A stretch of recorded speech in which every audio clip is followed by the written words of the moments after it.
Asyafaqah alal khalqi kullihim, punya empati, punya kasih sayang ke semua makhluk. Bahwa takdir kita ada perbedaan itu ya wajar, tapi bahwa definisi itu nyata. Tadi beliau menyebut termasuk satu saudara atau satu komunitas dengan makhluk-makhluk Allah yang lain.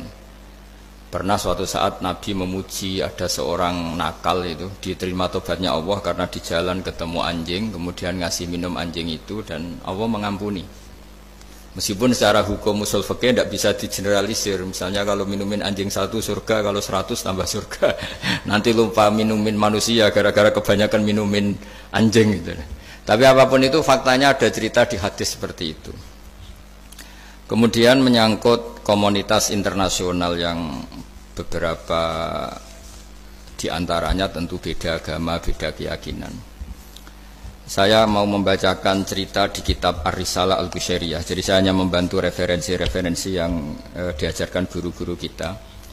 Ar-Risalah Al-Qushairiyah adalah kitab kesayangan Mbah Maimun karena dulu mbah beliau dapat ijazah dari Said Umar Sato, kakaknya Said Abi Bakar Sato yang punya kitab I'anatul Thalibin. Dan kitab itu dibawa ke Indonesia sampai ke saya sebagai murid beliau. Di antara yang disebut dalam Ar-Risalah Al-Qushairiyah ini Thariqatu Ahlil Ilm, kitab Ar-Risalah Al-Qushairiyah itu. Saya baca nasnya atau ibaratnya atau teksnya. Sami'tu ba'dal ulama yaqulu istadhafa majusiyun Ibrahim al-Khalil alaihi salam faqala bisyarti antuslima. Famarral majusiyu fa'awhallahu ta'ala ilaihi mundu khamsina sanatan nut'imuhu ala kufri falau nawaltahu lukmatan min ghairi antutalibahu bitahyiri dini. Famado Ibrahim alaihi salam ala athari hatta adrakahu wa atadhara ilaihi fasalahu anis sabab fadzakara lahu dzalik fa aslamal majusiyu. Jadi suatu saat Nabi Ibrahim itu kan terkenal Abu Duyuf, orang yang mesti menservis tamu-tamu itu. Kita tahu dulu itu tidak ada warung, tidak ada hotel, tidak ada, ya pokoknya tidak ada mall. Sehingga kalau orang pergi itu kelaparan betul. Buat orang kaya pun kelaparan karena melewati padang pasir itu. Kalau sekarang kan orang mau sowan kiai makan dulu. Karena takutnya di rumah kiai kan makan sungkan, jadi makan dulu nanti di kiainya tinggal pura-pura makan. Kalau dulu memang makan nih tamu itu wajib betul, kalau tidak ya kelaparan betul tamu itu. Sehingga cerita suatu saat di antara tamu itu berakidah, berfaham majusi atau beragama majusi lah gampangannya itu. Terus Nabi Ibrahim nggak mau, saya mau ngasih makan syaratnya Anda harus Islam gitu. Akhirnya orang ini putus asa kemudian meninggalkan Nabi Ibrahim. Saat orang itu meninggalkan Nabi Ibrahim, Allah memberi wahyu ke Nabi Ibrahim. Orang itu umurnya 50 tahun dan dia hidup karena tak kasih makan. Terus kata Allah, mundu khamsina sanatan nut'imuhu ala kufri. Saya yang Tuhan saja ngasih makan dia 50 tahun tanpa syarat dia harus Islam. Kamu baru dimintai makan sehari mensyaratkan Islam. Walhasil terus Nabi Ibrahim ngejar orang Majusi itu, terus monggo-monggo makan di rumah saya. Singkat cerita terus orang Majusi itu tanya, kenapa Anda berubah pikiran?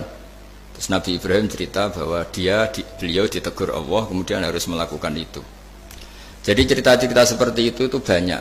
Dulu kita dengar para kiai sering cerita ketika seorang Yahudi rumahnya diusir Amr bin As untuk pembangunan masjid. Ketika lapor ke Sayyidina Umar, masjid itu yang mengambil tanahnya orang Yahudi harus dikembalikan ke orang Yahudi.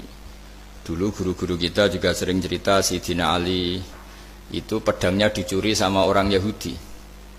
Ketika ketemu di pasar atau di jalan, kemudian Sayyidina Ali yakin itu pedangnya, dilaporkan ke Qadhi Syurah. Setelah itu Sayyidina Ali diminta, buktinya apa? Saksinya siapa? Kalau itu pedang Anda, saksinya Hasan dan Husain. Tapi kata hakim, Said Hasan Husain itu keluarga Anda, tidak sah jadi saksi. Zaman itu Sayyidina Ali masih berargumentasi, waqad qala Rasulullah sallallahu alaihi wasallam Hasanun wa Husainun sayyida syababi ahlil jannah. Tapi kata Imam Surah, tetap standar saksi itu tidak boleh dari keluarga. Singkat cerita, qadhinya itu pakai standar hukum usul fikih, al-qaulu qaulu sahibil yad. Yang dibenarkan adalah yang sekarang megang barang itu. Ketika enggak ada saksi, al-musaddaq, yang dibenarkan al-qaulu qaulu sahibil yad, yang dibenarkan ya yang megang barang itu. Singkat cerita dimenangkan oleh orang Yahudi tadi. Setelah dimenangkan Sayyidina Ali agak kecewa, masa seorang Amirul Mukminin sidang di pengadilan negeri kalah. Tapi orang Yahudi tadi akhirnya insaf, sadar sampai masuk Islam, sampai beliau ngendikan bihada taqumus sama wal ard, karena ini langit dan bumi berdiri karena keadilan itu. Jadi ini cerita-cerita referensi yang bisa menolong teman-teman siapapun berkomunitas internasional. Karena pikiran saya sederhana ya, al ilmu yurisul ahwal, ilmu itu melahirkan sikap. Jadi kalau kita punya referensi yang cukup tentang toleransi, insya Allah kita hidup di mana saja punya toleransi, karena toleransi itu juga ajaran agama. Di antara yang diceritakan para guru-guru kita adalah ketika Nabi mau dibunuh oleh orang namanya Daksur atau Duksur, siapa nggak tahu KTP-nya saya. Kiai-kiai kalau baca Daksur. Ketika beliau sedang santai di satu tempat, tahu-tahu ada orang yang mengambil pedangnya kemudian bilang mayyamna'uka minni ya Muhammad, sekarang Anda sama saya berdua, siapa yang bisa menghalangi kamu? Nabi dengan rileks menghentikan Allah. Kemudian si Daksur ini gemetar, pedang jatuh, kemudian diambil Nabi. Sekarang ya Daksur, mayyamna'uka minni, yang bisa menghalangi kamu siapa? Orang itu bilang la ahada, tidak siapapun. Nabi dengan gampangnya fa'afa anhu, Nabi memaafkan. Padahal ini jenis harbi, jenis orang yang jelas punya niat bunuh. Terus artinya kita-kita yang ngaji di pesantren, saya ngaji di Mbah Maimun, punya Bapak Kiai Nur Salim, semuanya ngajarkan bahwa di mana-mana perang kekerasan itu ya karena kita diperangin. Udina lilladzina yuqatalun, karena kita diperangi kita boleh perang. Qatilul ladzina yuqatilunakum. Jadi yang boleh kita perangi ya zaman kayak kita dulu dijajah Belanda, dijajah Jepang zaman itu. Ketika sudah tidak ada penjajahan ya alasan itu sudah hilang karena mereka tidak merangi kita. Jadi apa ya, perang ya ada konteks rasionalitasnya, damai juga ada konteks rasionalitasnya. Tapi karena kita punya tradisi referensi, teman-teman yang di Jerman tak bantu, tadi ada kitab Arisala Al-Qusyairiyah, terus ada beberapa cerita-cerita tadi kayak Daksur. Kalau ayatnya jelas ya, jelas qatilul ladzina yuqatilunakum wa in janahu lisalmi fajnah laha wa tawakkal 'ala Allah. Bahkan seperti yang diceritakan Profesor Quraisy tadi, yang sedang kita benci pun bisa saja suatu saat teman. Dalam surat Mumtahanah itu atau Mumtahinah ada ayat asawwau ayyaj'ala bainakum wa bainal ladzina ataitum minhum mawaddah. Bisa saja orang yang sekarang kamu benci suatu saat kamu cintai. Wallahu qadir, itu Allah Maha Kuasa. Dan tadi saya menambahkan yang dikatakan Profesor Quraisy tentang belajar. Dulu Nabi itu enggak puasa Asyura. Tapi ketika datang ke Medina, orang-orang Yahudi itu puasa Asyura. Coba tanyakan ke mereka, kenapa puasa tanggal 10? Terus mereka menjawab, yaumun najawwahu fi Musa, itu hari yang Allah menyelamatkan Nabi Musa. Terus fa'amara bisyami, kemudian Nabi menyuruh sahabat puasa. Artinya dulu itu segampang itu hidup, itu sesuatu yang baik, apa ya sudah ditiru. Meskipun kita tahu Nabi itu tentu mustaqil bil istihad, Nabi itu orang yang mandiri. Tapi memberi percontohan kita betapa gampangnya kita seperti itu. Dulu ada seorang Yahudiyah meminta sama Sayyidah Aisyah dan dikasih. Ketika dikasih, dia mendoakan semoga kamu Aisyah selamat dari siksa kubur. Zaman itu Sayyidah Aisyah itu belum tahu tentang siksa kubur, sehingga beliau engkar, nggak percaya. Tapi setelah Rasulullah datang dan diceritanin Nabi, oh iya siksa kubur itu ada. Dan semenjak itu Nabi selalu isti'adah, minta perlindungan dari siksa kubur.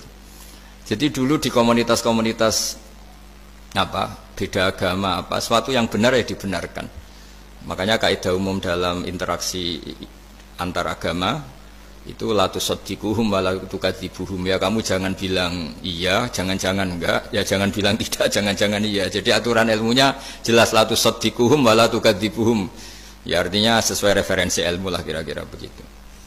Terus yang terakhir, ini saya mohon maaf sama komunitas di Jerman karena saya ini pura-puranya aja sibuk. Karena saya kira ini seberapa jam lagi saya ngajar ini.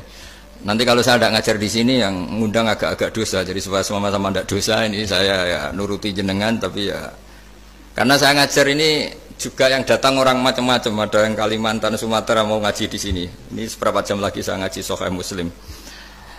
Yang terakhir ini di halaman Kitabu Adabil Ulfa wal Ukhuwah halaman 285 dalam Ihya juz 2. Jadi kitab saya juz 2, mungkin kalau beda cetakan yang jelas ikut Kitabu Adabil Ulfa wal Ukhuwah. Di sini diterangkan oleh Imam Ghazali dengan beberapa riwayat yang